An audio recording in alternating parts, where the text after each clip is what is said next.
بات کا کیا ہی نہیں ہے. شرم کر، تو حیا کر. مصطفیٰ کے خاندان کا تو نے حیا کیا ہی نہیں ہے. اور یہی سر مبارک، مقدس سر، جب اس مردود کے یزید کے دربار میں گیا، اس نے بھی چھڑی ماری. اس گھٹیا انسان نے بھی چھڑی ماری. جب اس نے چھڑی ماری، وہاں پر بھی صحابی رسول حضرت ابو برزہ سلمی کھڑے ہوئے.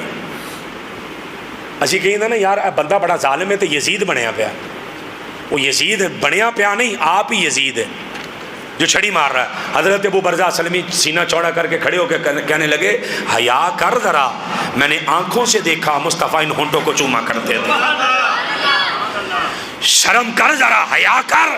یزید شرمندہ ہو گیا. یزید شرمندہ ہو گیا.